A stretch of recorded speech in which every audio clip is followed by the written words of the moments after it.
کبھی بھی فیصلے کرتی تھی، بعد کا فیصلہ اس نے کیا لوگوں نے کرپشن. بالکل صاحب، اگر 97 کے جو الیکشنز تھے ان میں اگر دھاندلی نہ بھی کرتے تو پیپلز پارٹی جتنے کی پوزیشن میں تھی. 1977 بیوروکریسی جیسے ایک سسٹم کا ایک حصہ ہوتی ہے اور یہ اپنے باسوں کو خوش کرنے کے لیے سن بیوروکریٹس نے یہ حرکت کر کے اس کے کھاتے نکالا. بہت بڑے لیڈر ہیں پاکستان کے جو اپنے آپ کو بہت نظریاتی کہتے ہیں. 3 دفعہ پرائم منسٹر بھی ہیں پاکستان کے نظام آپ سے. ان کے اوپر یہ الزام لگتا رہا ہے کہ وہ محترمہ کی جس طرح سے انہوں نے کریکٹر اسیسنیشن کرنے کی کوشش کی. زرداری صاحب کو کہا کہ یا بیوی کو کہا کہ یہ بڑا بیوقوف ہے، یہ اچھا بیوقوف ہے جو آج تک حکومت کر رہا ہے. یہ ان کا آنسر تھا 10 اپریل 1986. آج یہ سوال بنتا نہیں ہے. اس وقت پالیٹکس جن لوگوں کے ہاتھ میں تھی وہ ہسٹوریکلی بہت اچھے لوگ تھے، بڑے مضبوط تھے، لیکن ان میں ایک کرمنل عنصر تھا. تو لگاتار 2-3 الیکشن ہارے، لیکن مجھے یہ فخر ہے کہ میں لڑا ایک ہی خاندان کے خلاف. بسم اللہ الرحمن الرحیم. السلام علیکم. سوچ ود مسعود رضا میں خوش آمدید. میں ہوں آپ کا میزبان مسعود رضا. اور ناظرین، آج کی پوڈ کاسٹ بہت ہی خاص ہونے والی ہے، اسپیشلی جو لوگ پولیٹیکل انٹرسٹ رکھتے ہیں، پاکستان کی ہسٹری کے متعلق جاننا چاہتے ہیں، اور اسپیشلی پاکستان کی پولیٹیکل ہسٹری کے متعلق جن کو شوق ہے پڑھنے کا، جاننے کا. تو آج میرے ساتھ پاکستانی سیاست کا ایک بہت بڑا نام، اسپیشلی منڈی بہاؤدین کی سیاست اگر بات کی جائے تو وہ ان کے بغیر ادھوری ہے. وہ لوکل باڈی سسٹم ہو، وہ نیشنل پولیٹکس ہو، یا وہ پروونشل سیاست ہو، سب میں ان کا کردار بہت اہم رہا ہے. میرے ساتھ موجود ہیں نذر محمد گوندل صاحب. آج ان سے پاکستان کی سیاسی تاریخ پہ کچھ جاننے کی کوشش کریں گے، کچھ وہ پہلو جاننے کی کوشش کریں گے جو عام طور پر دیکھنے کو نہیں ملتے، پڑھنے کو نہیں ملتے. السلام علیکم سر. وعلیکم السلام ڈاکٹر صاحب، تھینک یو. کیا حال ہے سر آپ کا؟ خیریت سے؟ دعائیں آپ. سر میں پولیٹیکل تو آپ کے جو ویوز ہیں، جو آپ کا سفر رہا ہے، اکثر لوگ ان کے بارے میں جانتے ہیں. میں تھوڑا سا اس کے پیچھے جاننا چاہوں گا کہ 1950 میں پیدائش ہوتی ہے، اس کے بعد آپ لاء کی طرف جاتے ہیں. اگر آپ تھوڑا سا اپنا اکیڈیمک بیک گراؤنڈ تھوڑا سا ہمیں بتائیں کہ کہاں سے شروع ہوا، اور کیا اس ٹائم جب آپ نے سیاست شروع کی تو اسٹوڈنٹ پالیٹکس کا بھی کافی پاکستان میں ٹرینڈ تھا. کیا آپ نے بھی اسٹوڈنٹ پالیٹکس سے شروع کیا یا ڈائریکٹ آپ مین اسٹریم سے ہیں؟ آپ کو یہ حیرانگی ہوگی کہ میں اسٹوڈنٹ لیڈر تھا ہی نہیں کبھی بھی. ٹھیک ہے. بڑے بھائی میرے ساتھ تھے، ہم ایک ہی کلاس میں تھے. جی. میں پڑھتا تھا، وہ کھیلتے تھے. ٹھیک ہے. اللہ تعالیٰ ان کو جنت بخشے، وہ اس دنیا میں اب نہیں ہے. اور اسکول ختم ہوتا تھا تو ان کی کتابیں اٹھا کے ہاسٹل میں آ جاتے تھے. جی. اور یہ بات ایک میں سمجھتا ہوں کہ میرے پیرنٹس کا احسان ہے کہ ہم نے پوری لائف ہاسٹل میں گزاری ہے. جی. یعنی اپنا پرائمری کے بعد ملک وال ہائی اسکول میں ہم نے میٹرک کیا. جی. پھر گورنمنٹ کالج اپنا سول لائن سے میں نے BA کیا تھا. یونیورسٹی لاء کالج سے ہم نے لاء کیا. اور کسی دور میں اسٹوڈنٹ لیڈر نہیں رہا، ٹھیک ہے، فرینکلی اسپیکنگ. لیکن جو ہی میں گھر آیا، پریکٹس شروع کی منڈی بہاؤدین، پہلے لاہور رہا کچھ 6 مہینے. جی. تو بیٹھ کے آبزرو کرتا تھا سچویشن کو. اپنے تحصیل پھالی تھی اس وقت، جی. سب ڈویژن تھی. تو اس وقت پالیٹکس جن لوگوں کے ہاتھ میں تھی وہ ہسٹوریکلی بہت اچھے لوگ تھے، بڑے مضبوط تھے، لیکن ان میں ایک کرمنل عنصر تھا. ٹھیک ہے. میرے خیال میں کہ سیاست کام ہے شرافت کا. جی. اس بنا پہ میں پالیٹکس میں آیا تھا. ٹھیک ہے. میں آپ کو بالکل سچی بات بتا رہا ہوں. میں پہلے بتایا کہ میرا کوئی جینز میں ایسا پالیٹکس نہیں تھی. جی. لیکن وابستہ رہے شجر سے امیدیں باہر رکھ. تو لگاتار 2-3 الیکشن ہارے. جی. لیکن مجھے یہ فخر ہے کہ میں لڑا ایک ہی خاندان کے خلاف. جی. لڑا انہیں کے خلاف ہوں. بلکہ 90 کا مجھے یاد آ گیا، 88 میں میرے پاس پیپل پارٹی کا ٹکٹ تھا، 90 میں پیپل پارٹی نے ٹکٹ ان کو دے دیا. ٹھیک ہے. میرے مخالف کو. تو میں انڈیپینڈنٹ الیکشن لڑا. پارٹی نے کہا کہ صوبے کا ٹکٹ لے لو. میں نے کہا میرا ایک مشن اپنا بھی ہے، پارٹی کا پروگرام اپنی جگہ پہ ہے. جی. کہ میں نے اس فیملی کے خلاف الیکشن لڑنا ہے. ٹھیک ہے. تو میں انڈیپینڈنٹ ان کے خلاف الیکشن لڑا. ٹھیک ہے. پھر 93 میں پارٹی کو پھر خیال آ گیا کہ بندہ یہ ٹھیک ہے. جی. پھر پارٹی میری طرف آ گئی اور پارٹی کے ساتھ بہت اچھا ٹائم گزرا. محترمہ کو دل سے چاہ، ان کی لیڈرشپ کو، ان کے سٹائل کو، ان کی پرسنالٹی کو ایز اے ماں دیکھا، ایز اے بہن دیکھا، ایز اے لیڈر دیکھا. ہمیں تو اس کے بعد مزہ ہی نہیں آیا، نمبر 1. دوسرا، آپ اگر نیشنل پالیٹکس کی بات کریں تو مجھے افسوس سے کہنا پڑتا ہے کہ اتنا چھوٹے ملک میں تجربات بہت کیے گئے. جی پہلے انڈیا اور ہم اکٹھے انڈیپینڈنٹ ہوئے, وہاں ایک پارلیمانی نظام حکومت اس وقت سے چل رہا ہے, اور اس وقت کی لیڈرشپ پرائم منسٹر بنی. اور جو پہلے 15 سال تھے وہاں پہ جو ان کو ایک پولیٹیکل اسٹیبلٹی ملی. اسٹیبلٹی بھی ملی, پلس نہیں انہوں نے سسٹم کو چینج نہیں کیا. جی نہ وہ پریزیڈینشیل فارم آف گورنمنٹ پہ گئے, نہ وہ لوکل گورنمنٹ پہ گئے, نہ وہ انڈیپینڈنٹ پہ گئے. جو سسٹم تھا اس میں ایک سسٹم چلتا رہے تو اس میں امپرومنٹ ہوتی رہتی ہے. جی اس کو کہتے ہیں نا کہ اپنے وقت کے ساتھ ساتھ اس میں امپرومنٹ ہو جاتی ہے. ہماری بیڈ لک یہ ہوئی کہ پاکستان بنا, اس وقت صورتحال عجیب و غریب تھی. قائد اعظم رحمۃ اللہ علیہ گورنر جنرل بن گئے جبکہ ان کو پرائم منسٹر بننا چاہیے تھا. جی پاور چلی گئی گورنر جنرل کے پاس. اب یہ میرا خیال میں سسٹم کے وائلیشن تھی. لوگ ناراض ہوں گے شاید میری اس بات سے. جی ان کے جانے کے بعد اسکندر مرزا آ گیا, ان کے جانے کے بعد ایوب خان آ گیا, پھر صدارتی نظام آ گیا, پاور کوریڈور چینج ہو گیا. پاور کا کوریڈور چینج ہوتا رہا, پھر مارشل لا آ گیا. ہماری ملک کی قوم کی بدبختی یہی ہے کہ ہمارے ایک سسٹم کو اسٹیبلٹی نہیں مل سکی. جی اور تجربات اتنے کیے ہم نے کہ اس قوم کو ہم نے پہلے تو 2 لخت کیا, ایسٹ پاکستان بن گیا ہمارے تجربات کی وجہ سے. اب صوبوں میں اس وقت جو ویسٹ پاکستان یا پاکستان بچا ہے ابھی تک, اس وقت صوبوں میں آپ کے سامنے ہے KPK کی صورتحال آپ کے سامنے ہے, بلوچستان کی صورتحال آپ کے سامنے ہے, جہاں گاڑیاں لوٹ لی جاتی ہیں, جہاں AC اور DC کڈنیپ ہو رہے ہیں. تو یہ اس کے کیا بیک گراؤنڈ کیا ہے کہ سسٹم کو مضبوط نہیں ہونے دیا. جب تک سسٹم مضبوط نہیں ہوگا جی آپ کے ملک میں بہتری نہیں آ سکتی. سر میں اسی پہ ایک کویشچن آپ کی رائے لینا چاہتا ہوں کہ جب پارٹیشن ہوئی تو سیم سسٹم تھا, کلونیل بیک گراؤنڈ بھی سیم تھا, لیگیسیز بھی سیم تھیں, سسٹم بھی سیم ڈیوائڈ ہوا. جو انڈیپینڈنس ایکٹ 1947 تھا اس کے تحت جس طرح سے پارٹیشن کی گئی. پاکستان میں ایسا کیا ہوا کہ وہ جو ہڈن ہینڈز ہیں وہ اتنے مضبوط ہو گئے کہ انہوں نے پورا سسٹم ہائی جیک کر لیا فرام دا ڈے 1, اور ابھی تک یعنی کہ لاسٹ 77 ایئرس میں آج تک ابھی تک وہ ہڈن ہینڈ جو ہیں وہ نہ تو کھل کر سامنے آئے اور نہ ہی انہوں نے وہ سسٹم کو چلنے دیا. میں پہلے ہی پوائنٹ آؤٹ کر چکا ہوں کہ یہاں سسٹم پہ تجربات کیے جائے. جی کبھی ایک سسٹم کو کنٹینیو نہیں کیا. جی پریزیڈینشیل فارم گورنمنٹ آ گیا, پھر آپ کو یاد ہے لوکل گورنمنٹ کے ووٹر آ گئے. جی پھر بھٹو صاحب کے زمانے میں جنرل 1 مین 1 ووٹ کا آ گیا. جی پھر متفقہ آپ کو آئین مل گیا. جی پھر اس کے بعد اگین مارشل لا, ضیاء الحق کا مارشل لا آ گیا. جی یہ نہیں, یہ سسٹم کے ساتھ وہ کھلواڑ کیا گیا ہے کہ اس پاکستان کی بدبختی میں تو کہہ سکتا ہوں. جی حالانکہ کیا چیز اس ملک میں نہیں ہے. جی آپ کے 6 ویدر ہیں, جی سمندر آپ کے پاس ہے, مائنز آپ کے پاس ہے, منرلز آپ کے پاس ہیں, ایگریکلچر آپ کے پاس ہے, PIA کتنا بڑا سورس آپ کے پاس ہے, source of income.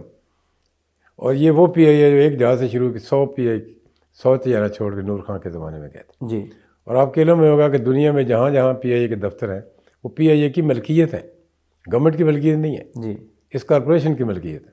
Rows wallet آپ کا ہوٹل کارپوریشن کی ملکیت ہے اور وہ ملکیت ہے. آپ کا پیرس والا ہوٹل اس کی ملکیت ہے. جی تو اتنے بڑے آپ بزنس کو, اتنے بڑے آپ کے سورس کو ابھی آپ نے تباہ کر دیا. سر اس میں الزام تو پھر پیپلز پارٹی پہ لگتا ہے نا کہ جس طرح سے پولیٹیکل بھرتیاں کی گئیں PIA کے اندر, اور جو اس کا پر جیٹ جو سٹاف تھا اس کو سینکڑوں میں کر دیا گیا. بڑے پرانے تھیوری ہے, جی کبھی سٹاف سے فرمیں نہیں مرتی.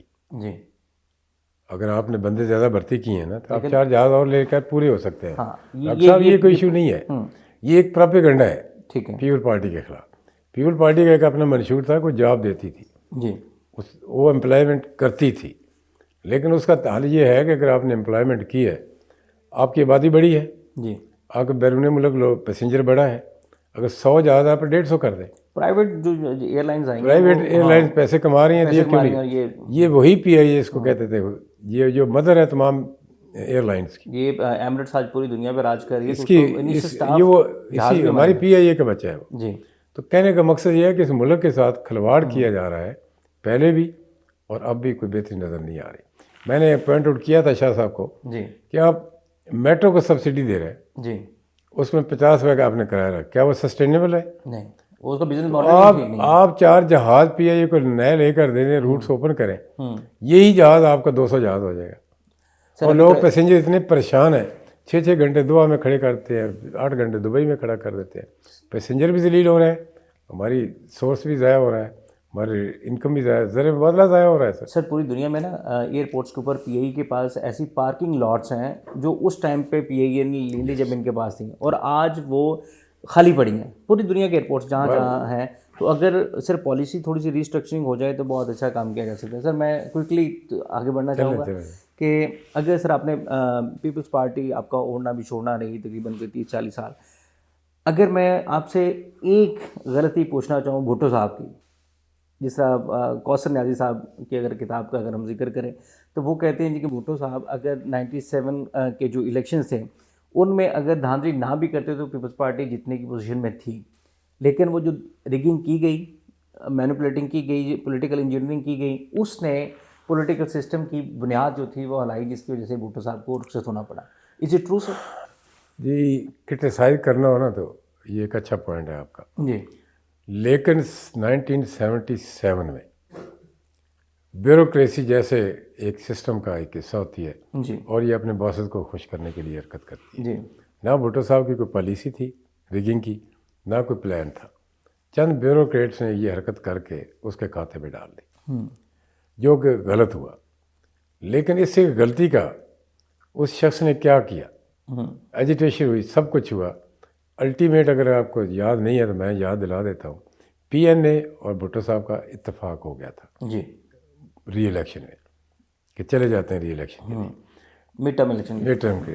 تو ہوا کیا پھر مارشل لا لگ گیا. جی تو کہنے کا مقصد یہ ہے کہ وہ جو غلطی کروائی گئی, جی اگر میرے سے کوئی پوچھیں گے آپ, تو وہ پری پلانڈ تھی. جواز, اس وقت پری پلانڈ جواز مہیا کرنے کے لیے کہ اس ملک کے سسٹم کو جس انداز سے بھٹو صاحب جا رہے ہیں, آپ کا ملک یوں ترقی کر رہا تھا, اٹامک انرجی آپ, اٹامک پاور آپ بن رہے تھے, جی انڈسٹری آپ کی لگ رہی تھی. بہت میکسیمم لوگ تو یہ بھی کرتے ہیں پرائیویٹائزیشن کی وجہ سے انڈسٹری رک گئی تھی. میکسیمم ریکارڈ چیک کریں, انڈسٹری اسی دور میں نیشنلائزیشن دور میں انڈسٹری لگی اسی تھی. دور میں. تو اگر اس انداز میں یہ چلتا جاتا تو یہ ملک بہت آگے جا چکا تھا. جو لوگوں کو انٹرنیشنل فورسز کو پسند نہیں تھا اور انہوں نے یوز کرنا تھا, وہ غلطی کروائی. پھر پی این اے بنوایا. مجھے آج بھی یاد ہے منڈی بہاؤدین میں نان مسلم جو تھے وہ جلوس میں جاتے تھے, پیسے لیتے تھے ادارے ان کے, مطلب جلوس میں جانے کے. تو یہ بیٹا وہ ایک سازش تھی جس کا الٹیمیٹ 77 میں جا کر رزلٹ آپ کا سامنے ہے, مارشل لا کی شکل. جی غلطی کروائی گئی, غلطی تھی نہیں, کروائی اس وجہ سے گئی, ثابت ہو گیا نا. کسی نے پوچھا تھا کہ جنیجو کیسا پرائم منسٹر ہے, تو اس کا جواب یہ تھا, پولیٹیکل بندہ سامنے بیٹھا ہوا تھا, اس نے کہا تھا کہ جنیجو جس کو ضیاء الحق نے گھر بھیجا ہے, تو اس کا ترجمہ یہی ہے کہ جنیجو بڑا اپ رائٹ پرائم منسٹر تھا. تو اس غلطی کا جو رزلٹ نکلا ہے نا, اس وقت سوشل میڈیا تو تھا نہیں. جی اس وقت تو لوگوں کو, مجھے آج بھی یاد ہے کہ اسمبلی کا یہ, اب آپ کو شاید آپ پڑھاتے بھی ہیں, کسی نے نہیں بتایا ہوگا, کہ جب یہ ادھر تم ادھر کم کنار جو اسلامی جو جمعیت لگاتی تھی, اس کی بیک گراؤنڈ کبھی ڈسکس کی آپ نے؟ میں آپ سیئر کر دیتا ہوں. اس وقت جو مارشل لا آرڈر تھا جی وہ یہ تھا کہ آپ اسمبلی میں 4 مہینے میں یا کوئی ٹائم تھا, آئین متفقہ پاس کریں گے. جی ٹھیک ہے, اگر نہیں کر سکے تو اسمبلی توڑ دی جائے گی. اب بھٹو صاحب کا موقف یہ تھا کہ یا تو ہمیں ان لمیٹڈ ٹائم دے دیں, جی یا آؤٹ آف اسمبلی ہم نیگوسیشن کرتے ہیں. ٹھیک ہے. اور یہی وجہ تھی کہ بھٹو 2 دفعہ بنگلہ دیش گئے تھے. جی مجیب الرحمان کو یہی کہہ رہے ہیں کہ مجیب, اگر ہم ایگریمنٹ نہ کر سکے تو اسمبلی توڑ دیں گے, مارشل لا لگ جائے گا. بہتر یہ ہے کہ ہم اس کو مینیج کر کے 6 پوائنٹ ایٹسٹرا جو بھی تھے, اس کو متفقہ آئین بنا کے اسمبلی میں جائیں, جا کے اپروو کرا لیں, یا پھر یہ ہمیں مہربانی کریں, ہمیں یہ ٹائم کی جو پابندی قدغن ہے یہ ہٹا لیں. تو جب انہوں نے وہ قدغن بھی نہیں ہٹائی, ان کا تو پلان ہی مارشل لا لگانا تھا. وہ اگرتلا سازش کیس میں اس کو بھی انوالو کر دیا, اس کو بھی انوالو کیا. بھٹو صاحب کو کبھی نہیں, دوبارہ جب بنایا گیا اس وقت مجبوری بن گئی تھی. انٹرنیشنلی ان کے پاس کوئی چیز نہیں تھی کہ ہم اپنے ریزسٹنس یا اپنے ایگزسٹنس کیسے چلیں گے, جسٹیفائی کیسے کریں گے. تو بمرے مجبوری بھٹو صاحب کے کیلیبر کی وجہ سے اس کو لایا گیا, اور وہی شخص تھا جس نے اس ویسٹ پاکستان کو اگین ایک ملک دنیا کے کامیاب ترین ملکوں میں سے ملکوں میں لے لے کر کے آئے. گئے، جس طرح سے اسلامک ممالک کو تو اکٹھا کیا. وہ جو غلطی کی بیٹا بات آپ کر رہے ہیں نا، وہ میرے خیال میں نے کوشش کی ہے کلیئر کرنے کی. اگر اس وقت سوشل میڈیا ہوتا نا تو ہمیں یہ سوال نہ کرنا پڑتا. سر اصل میں نا ہسٹری کے ساتھ جو ظلم کیا گیا نا تو ڈسٹارٹ بہت کی گئی، اور ایک خاص نیریٹو کو آگے لے کے آیا گیا. بنیادی بات ہے ڈاکٹر صاحب، جب تک آپ نے ہسٹری کی تصحیح نہیں کرنی، تاریخ صحیح نہیں کرنی، تو آپ کے اسلام پہ بھی انگلی اٹھے گی، آپ کے ملک کے سسٹم پہ بھی انگلی اٹھے گی. اگر تاریخ ہسٹری ٹھیک کر لیں سارے معاملات ٹھیک ہو سکتے ہیں.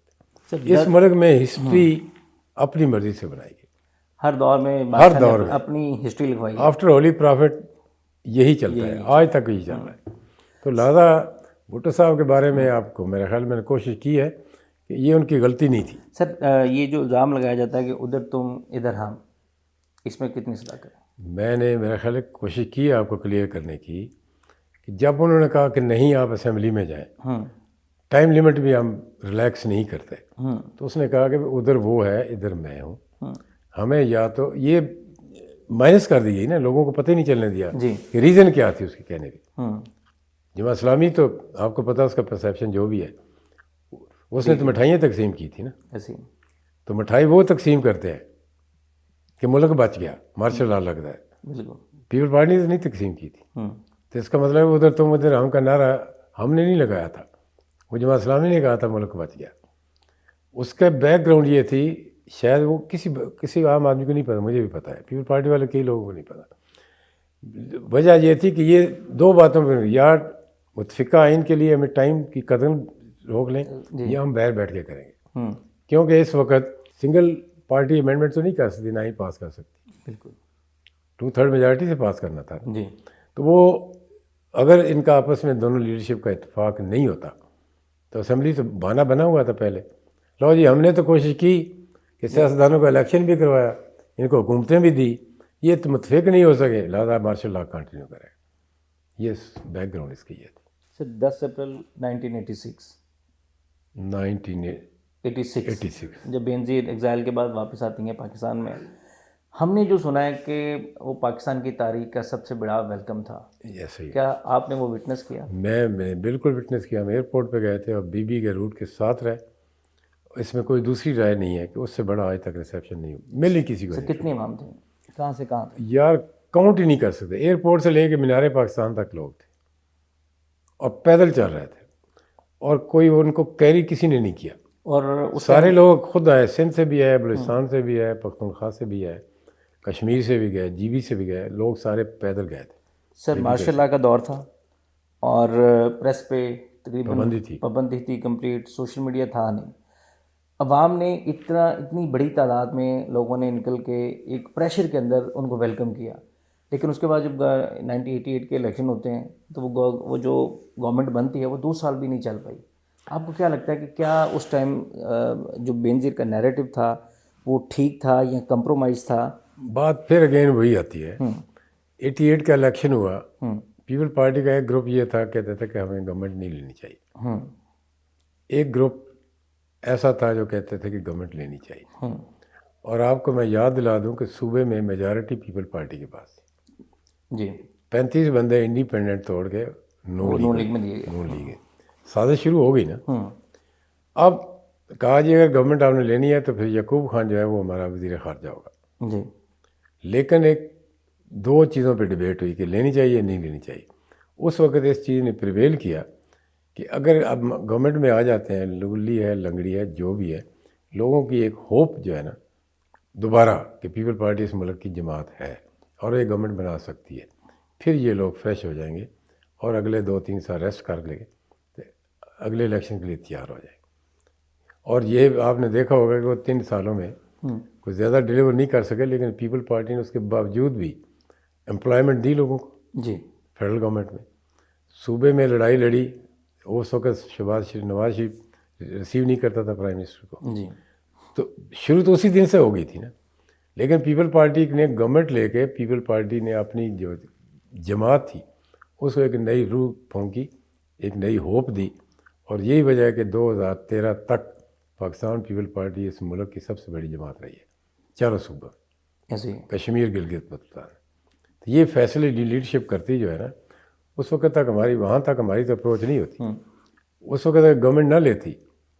پہلے مطلب 79 سے لے کے 88 تک جی ورکر مار کھا رہا تھا، کوڑے، جیلیں، پتہ نہیں کیا کیا قلعے. اس وقت تھوڑا سا ریلیف دیا گیا پبلک، اور ایک ہوپ دی گئی کہ آج اگر ہم آئے ہیں تو کل بھی آ سکتے. اور یہی وجہ ہے کہ آج تک 2007 تک بھی پاکستان پیپل پارٹی پنجاب کی نہیں ملک کی سب سے بڑی جماعت ہے. فاروق القاری کے ساتھ محترمہ کا تعلق بہت اسٹرانگ تھا، بہت اسٹرانگ. بہن بھی ان کو غالباً کہتے تھے، اور اسمبلی توڑنے سے ایک دن پہلے لنچ بھی ساتھ کیا تھا. پھر کیا ہوا تھا ایک دن میں کہ اچانک سے اسمبلی ڈیزالو کر دی جاتی ہے؟ آج یہ سوال بنتا نہیں ہے. آج سوشل میڈیا نے آپ کو بتایا ہے کہ اسمبلیاں کیسے ٹوٹتی ہیں، ہمیں پتہ ہے، لیکن اسمبلیاں کیسے ٹوٹتی ہیں، کیسے بنتی ہیں، کیسے لوگوں کو بائی کیا جاتا ہے، کیسے لوگوں کو فارغ کیا جاتا ہے. تو پیٹرن سیم ہی ہے آج بھی، مطلب آج پوچھنے کی ہو گیا سسٹم تھوڑا سا. اب ذرا اوپن ہو گیا اس وقت سیکرٹ. مجھے اتفاق سے میں خود ملا تھا لغاری صاحب کو. جی میں نے کہا سر سنا ہے کہ آپ کا یہ باہر پرسیپشن ہے کہ آپ اسمبلی توڑ رہے. کہتے نہیں نہیں بالکل نہیں توڑ رہا. بے شک جا کر محترمہ کو بتا دیں. میں محترمہ کے پاس گیا، جی میں کہا جی لغاری تو کہتا میں اسمبلی توڑ ہی نہیں رہا. جی کہتی ہے میں بھی یہی کہتی ہوں نہیں توڑے گا، لیکن لوگ کہتے ہیں توڑے گا، اور اس نے توڑ دیا الٹیمیٹ. اور کہتے ہیں کہ محترمہ جب وہاں سے نکلی تو انہوں نے پہلے ہی ان کے اسمبلی اعلان ہونے سے پہلے ہی انہوں نے اپنا پرائم منسٹر ہاؤس سے پیکنگ کروا دی تھی. یہ ٹھیک بات ہے سر؟ پتہ چلتا رہتا ہے، پتہ نہیں ٹھیک ہے یا نہیں ٹھیک. اچھا سر، آج کل ایک بہت بڑے لیڈر ہیں پاکستان کے جو اپنے آپ کو بہت نظریاتی کہتے ہیں، 3 دفعہ پرائم منسٹر بھی رہے ہیں پاکستان کے، میاں نواز شریف. ان کے اوپر یہ الزام لگتا رہا ہے کہ وہ محترمہ کی جس طرح سے انہوں نے کریکٹر اسیسینیشن کرنے کی کوشش کی گئی، تصاویر بنائی گئیں محترمہ نصرت بھٹو کے خلاف جس طرح کے الزامات لگائے گئے. ابھی تھوڑے دن پہلے میری نظر سے وہ ایک اس دور کا پوسٹر گزرا جس کے اوپر 6 الزامات تھے. محترمہ نصرت بھٹو پر الزام تھا وہ نیوکلیر ایسٹس کی ڈیل کا. اس کے بعد محترمہ کے اوپر ڈفرینٹ قسم کے الزامات تھے. شاہ نواز، ذوالفقار بھٹو کے جو صاحبزادے تھے ان کے اوپر الزامات تھے. اب وہ دور گزر گیا، پھر انہوں نے کہا جی کہ ہم نے مساق جمہوریت کر لیا، کہ ہم وہ اس گندی سیاست سے، الزامات کی سیاست میں، جس میں کہا جی کہ یہ اور گوروں کے کتے نہلانے والی عورت، اس طرح کے الزامات، اس طرح کی زبان استعمال کی گئی. پھر کہا گیا جی کہ ہم نے مساق جمہوریت کر لیا تو اب ہم تھوڑے سے سویلائزڈ ہو گئے. لیکن اب ہم دیکھتے ہیں کہ پھر اسی طرح کے الزامات عمران خان کے متعلق کبھی کتابیں لکھوائی جاتی ہیں، کبھی ریسنٹلی ایک آرٹیکل چھپوایا گیا. تو کیا اس شخص نے کچھ سیکھا ہے تاریخ سے، آپ سمجھتے ہیں، یا ابھی بھی وہی نواز شریف؟ اس نے کیوں نہیں سیکھا؟ انہیں بہت سیکھا ہے. اس کو پتہ ہے جانا کیسے ہے، اس کو پتہ ہے آنا کیسے ہے، اس کو پتہ ہے وزیر اعظم کیسے بننا ہے، کس کو بنانا ہے. میرا خیال میں جتنا اس نے سیکھا ہے کسی اور نے سیکھے نہیں ہے. پاکستان کی ہسٹری میں 40 سال اس کی گورنمنٹ ہے، ابھی آپ اس کو نالائق سمجھتا ہے. ایک دفعہ ہم نے زرداری صاحب کو کہا جی کہ، یا بی بی کو کہا کہ یہ بڑا بیوقوف ہے. کہتی ہے اچھا بیوقوف ہے جو آج تک حکومت کر رہا ہے. یہ ان کا آنسر تھا. جی لیکن اگلی بات یہ ہے کہ بی بی کے بارے میں ان لوگوں نے گھٹیا حرکتیں کی، کوئی دوسری رائے نہیں ہے. آج بھی وہی ہیں. آج بھی وہی ہیں، ان کی مینٹیلٹی بھی یہی ہے. تو یہ گروم نہیں ہو سکے، سچی بات تو یہ ہے. پولیٹیکلی بھی گروم نہیں ہوئے، اور لیکن وہ سوداگر ہے، سوداگر سودا کر لیتا ہے، سودا ہمیشہ اچھا کرتا ہے. سر کیا سودا اچھا، آپ کہہ رہے ہیں کہ سودا اچھا کر لیتا ہے. 1-2 سوال میں اور کروں گا، پھر آپ سے اجازت چاہوں گے، آپ کا ٹائم بہت قیمتی ہے. کیا وجہ بنتی ہے کہ ہر دفعہ اپنی مرضی کا بندہ نیچے سے تیسرا چوتھا بندہ لے کے آتے ہیں آرمی چیف، اور ہماری موسی کے ساتھ نہیں بن پاتی؟ دیکھو کوئی بھی کیلیبر کی بات کرتے ہیں نا، جی ہر آدمی کا ایک اپنا ذہن ہوتا ہے، اپنا ضمیر ہوتا ہے، انسان تو ہوتا ہے نا. جی جنیجو کا پہلے میں نے آپ کو کہا ہے، جنیجو کو لے کے آئے تھے کہ یہ بے ذرا سا آدمی ہے، کوئی بیک گراؤنڈ نہیں ہے، کوئی پارٹی نہیں ہے. الٹیمیٹ وہ اس کو فارغ کرنا پڑ گیا. تو جس کو آرمی چیف آپ بناتے ہیں، پاور میں تو آپ نے کوئی امینڈمنٹ کی ہوئی نہیں ہے، پاور اس کے پاس ہے. 6 مہینے وہ خاموشی سے دیکھے گا، 7ویں مہینے پھر وہ سوچے گا کہ یہ غلط کر رہے ہیں، یہ غلط کر رہے ہیں، یہ غلط کر رہے ہیں. اب عمران خان نے جو غلطی کی تھی، یہ جو اس وقت زمانے کی بات ہے، عاصم منیر کے حوالے سے لوگ کہتے ہیں کہ اس نے جا کے بشرا بی بی اور دوسری کو فرح گوگی کی کرپشن سامنے رکھی تھی. عمران نے مائنڈ کیا. اگر اس وقت عمران مائنڈ نہ کرتا، ان کو فارغ کرتا، تو کوئی اختلاف تو نہیں تھا. تو جب ہمارے معاملات اس قسم کے خراب سر ہوتے ہیں، دوسرا نیریٹو اس کے حوالے سے یہ ہے کہ جن کو فارغ کیا گیا تھا ان کے اوپر بھی اسی طرح کے الزامات تھے کہ ان کو اس وجہ سے فارغ کیا گیا تھا D G I S I کی وجہ سے. نہیں ڈی جی آئی ایسا ہی کیا. آپ فیض حمید کی بات کر رہے ہیں؟ نہیں یہ والے جو تھے عاصم منیر صاحب D G I S I تھے نا 2019 میں جب عمران خان ان اس کو. کا مجھے نہیں پتہ فرینکلی اسپیکنگ. ٹھیک ہے اس کا کوئی اسکینڈل میں نے سنا نہیں ہے ٹھیک ہے. جب تک کوئی. سر آپ نے امینڈمنٹ کی بات کی کہ بھی امینڈمنٹ نہیں کی گئی کہ پاور وہاں سے لی جائے یا پاور شیئر کیا جائے. تو جس طرح سے 27ویں ترمیم کی اور پاور کو بڑھایا گیا کہ 5 سال کے لیے اور پھر تاحیات استثناء جس طرح کی دیے گئے، تو آپ سمجھتے ہیں کہ تاحیات استثناء کسی کو دینا یہ جو آرٹیکل 1 ہے کانسٹیٹیوشن میں نے کیا سمجھنا ہے، پوری پبلک پوری قوم یہ کہہ رہی ہے کہ یہ غیر فطری ان نیچرل قسم کا امینڈمنٹ ہے جو الٹیمیٹ واپس جائے گی. تو سر اس کا آپ کیا دیکھ رہے ہیں فیوچر کے، کیا اس طرح کی پاورز اس سسٹم کو کمزور کریں گی یا یہ جو ایک سیٹ اپ چل رہا ہے اس کو. بیٹا دو پیرالل ہے نا، ایک آپ کی سویلین گورنمنٹ ہے، اگر اس کے پاس پاور ہے امینڈمنٹ اس کو پاور دیتی ہے تو وہ مضبوط ہوگی. اگر وہ اپنی پاور چھوڑ کے دوسری کسی پاور کوریڈور میں پھینکتے ہیں تو وہ مضبوط ہوگا. تو وہ اپنے سروائیول کے لیے کر رہے ہیں نا کہ ہماری سروائیول اسی بندے کے ساتھ ہے. میرا خیال میں اب جو میاز کی پالیٹکس ہے نا، اس کے بارے میں نے کیا کہنا ہے، آپ کو کس بات کا نہیں پتہ. سوداگر ہے، میں نے تو بولا ہے اچھا سودا کرتے ہیں. سر آخری کوشچن میرا ہے کہ پیپلز پارٹی کے ساتھ ایک رفاقت کے بعد آپ نے تحریک انصاف کو جوائن کیا. وہ آپ نے بتایا پہلے کہ بھی پریشر اس نے مجھے چھوڑ دیا، ہلکے کا پریشر تھا. تو کیا جس طرح کے آپ نے سر 5 سال گزارے نا پیپلز پارٹی تحریک انصاف کے ساتھ، تو جس طرح کے الزامات ان کے اوپر لگتے ہیں کہ بشرا بی بی فیصلے کرتی تھی، عثمان کا بزدار کا فیصلہ اس نے کیا، تو آپ سمجھتے ہیں کہ کیا باقی ہی سارا کنٹرول بشرا بی بی اور وہ فرا گوگی کے پاس تھا اور عمران خان ایک ڈمی کے طور پر کام کر رہے تھے؟ دیکھو جی کرپشن چارجز ہیں ان کے پاس، اس کے بارے میں کوئی اتھینٹک رائے دینا غیر مناسب بات ہوگا. جی لیکن پبلک پرسیپشن ہے کہ ان لوگوں نے پوسٹنگ ٹرانسفر میں کرپشن کی تھی. لیکن میں ڈاکٹر صاحب ملکوں کی اکانومی پہ یہ کرپشن میٹر نہیں کرتی. جی ملکوں کی اکانومی میں کرپشن جو میٹر کرتی ہے نا وہ کرتی ہے ڈالر جب باہر جاتا ہے. جی مثلاً آپ تیل پہ سبسڈی، تیل پہ اگر آپ کرپشن کرتے ہیں ڈالر باہر جاتا ہے. جی اگر آپ آئی پی پیز کو پیسے دیتے ہیں تو ڈالر کی شکل میں ڈالر باہر جاتا ہے. جی اگر آپ کسی یہ پی آئی اے کو پرائیویٹائز کریں گے تو غیر ملکی طاقت ہوگی جو ڈالر باہر لے جائے گی.